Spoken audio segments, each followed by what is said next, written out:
Hello Taurus, and welcome to your full moon reading for July 2021. There is a link in the description box below if you're hoping for something that's a bit more individual or personalized for your specific situation, aside from this general reading. Other than that, let's go ahead and begin. We're starting out with I am the weaver of my reality. There seems to be, I'm getting an overall sense of a slight lack and full embracing of self-confidence. It's just an overall sense that there's an overall questioning of following through and just, self-confidence is just, it's the word that keeps coming up. That's the word they keep repeating to me.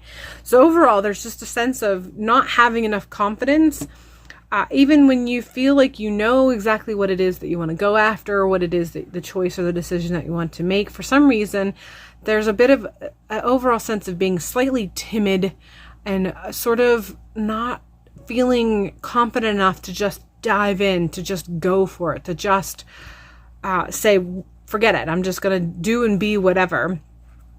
So this is just a message to let you know that this full moon, should you want to, you can actually do a specific working that is focused on creating self-confidence, so that whatever it is that you seek as far as making your decisions to create the world that you desire, this is the stepping stone. This is the starting point. So this particular full moon, if you are trying to figure out what it is that you want to do, and it doesn't have to be on the full moon, it can be after the full moon, because as far as workings are concerned, you can do them whenever you are intuitively guided to do so. But if this is something that you're experiencing, if you're experiencing an overall energy of lacking the self-confidence that you want or you yearn for, you're being told that right now you can actually cultivate a specific working or a petition, or however you practice in your craft whenever you're doing something specific like this, focused on self-confidence that allows you to generate self-confidence in the direction of being able to create your own reality in the way that you are hoping or perceiving, have been wanting to do. So this is the overall message for the full moon. Doing a working that focuses on creating self-confidence or boosting your self-confidence or giving you that extra whatever you need for self-confidence. You're definitely supposed to be focusing on yourself in this process. So it's not like you don't want to do a working that's allowing you to connect to something that will help you boost confidence, or connect with someone, or connect with something that will help you. Your focus has to be on specifically boosting self-confidence from within. So there's definitely a focus on yourself, so that whatever it is that you do, it starts within and then it radiates out. And by radiating out, it will, whatever it is that you yearn for will start to radiate out and become externalized. And by that facet, we'll be creating your reality. We have 7 of crystals. And I feel like this is letting you know that you are already full of that which you seek.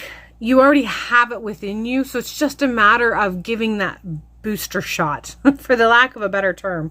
That's the term that came through. So there's already enough within you, but you keep containing it. Containing it is the only word. Like, I'm just being given a picture of having a jar and just keeping it sealed, and then keeping the sealed jar concealed. So overall, this is the energy that I'm getting. This is the visual I'm getting. You already have everything that you need to manifest that which you want to manifest in your personal reality. But for whatever reason, you, instead of pulling that jar out and opening it up and releasing it and allowing it to flow freely from inside into the outside, there's an overall sense of just not feeling confident of just pulling the jar out, not feeling comfortable in opening up the jar, an overall sense of fear that once you release whatever it is, that it'll be lost forever. And that's not the case. Once you let this go, once you take that jar from confinement and you unseal it and you release it and you let it out, it's going to grow, it's going to expand. It's essentially going to come from the inside into the outside world.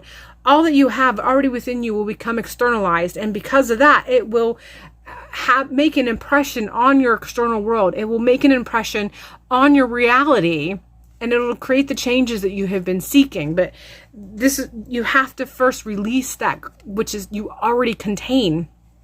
And there's definitely an overall sense that you're containing it too much. You've made the leash too short. You've confined it too much. That's I don't have any more analogies. That's all I have.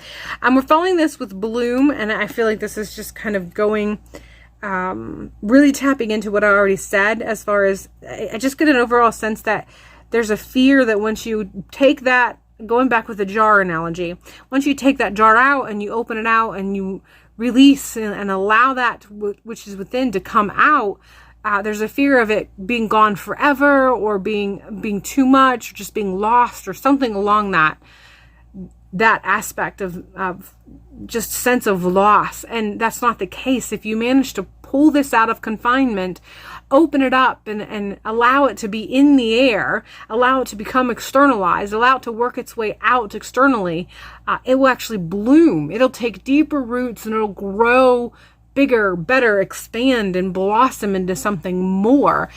It'll blossom into something that actually impacts your reality in the direction that you've been hoping to impact. So really, whatever aspect of yourself you have been confining during this full moon, you are being given the opportunity. There's going to be energy out there available for you to tap into, to have the courage to pull this out, and then also to allow it to come out completely, externalize, press into your reality, blossom into something else.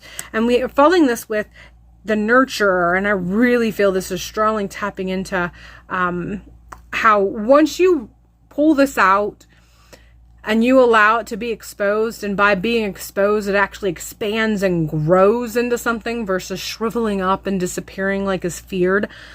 All you'll have to do is continue nurturing it. So all the work and effort that you have been making as far as growing whatever this is, but you've been concealing, you've been putting equal time into concealing as you have been to nurturing it. Once you allow it to be exposed and it blossoms out, all that extra energy that you were putting into concealing and keeping it safe, or what you thought was keeping it safe, you will be able to spend that all of that energy on nurturing it, which means you'll be doubling your nurturing aspects, your nurturing energy, which again feeds it into growing, feeds it into blossoming, feeds it into expanding, feeds it into feeding and becoming more.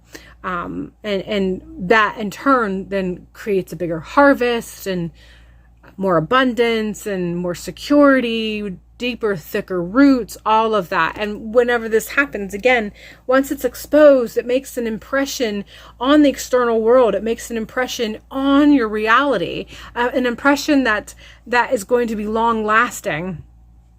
And then you can work with that to grow and expand and create abundance in the direction for whatever aspect of your life that you were hoping while you planted whatever it is that you were working on. So definitely finding a way to really allow yourself to externalize what you have been sort of keeping confined within, allowing it out, and by that you will make the impact and impression on your reality that you have been seeking. All right, that is all I have for you for this full moon in July. If you're looking for something that's a bit more individual, personalized to your situation, there are links in the down bar below. Other than that, I hope you have a powerful, impactful full moon, and I will see you in the next video.